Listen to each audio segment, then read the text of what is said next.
Right. Jay Sekulow, the president's attorney, on all the morning talk shows saying Donald Trump Jr.'s meeting was not illegal. What's your opinion? Well, what this is about is that these people will do anything in order to win. That's the clear message. They would do anything in order to win. When you have a foreign government that has been known for conducting espionage inside the United States, a foreign adversary, approach an American political campaign and say, we've got the dirt on your adversary, let's set up a meeting. There's only one thing to do, and that's to call the FBI. Do you think the meeting itself was illegal or just unethical? I think it was illegal. We have a range of different statutes to deal with this type of conduct. We have campaign finance laws which prohibit foreign nationals and foreign governments from assisting with the United States political campaigns. We also have computer hacking laws, and it's very clear that the Russians have been engaged in computer hacking in the United States for a long time. We don't know that that subject came up at that meeting, but it is likely that it did.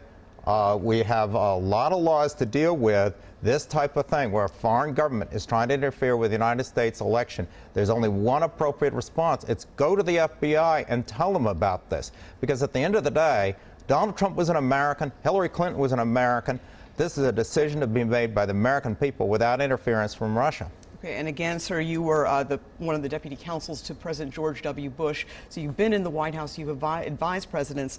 Let me ask you, though, didn't he have to, in this meeting, wasn't there something of value that had to be exchanged in order for this to be an illegal act? And what the president is saying, what Donald Trump Jr. is saying, is there was no information.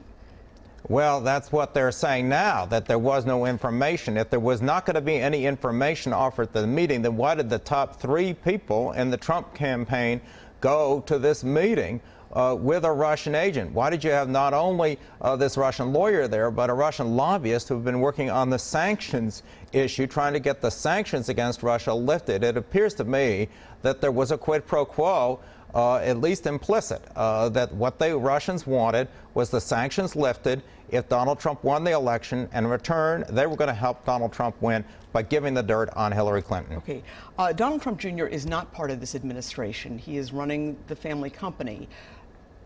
Jared Kushner is a part of the administration, a senior aide to the president.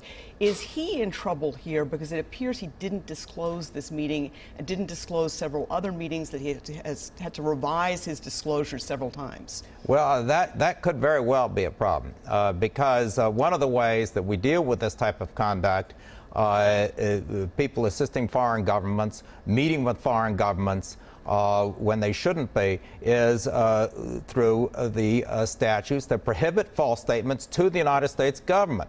And false statements can be prosecuted. And so if he fills out forms and says that he had no meetings with the Russians and he had these meetings with the Russians, that's a criminal act in and of itself. And we have a whole range of different people, a lot of people in this administration who've been lying about their contacts with the Russians.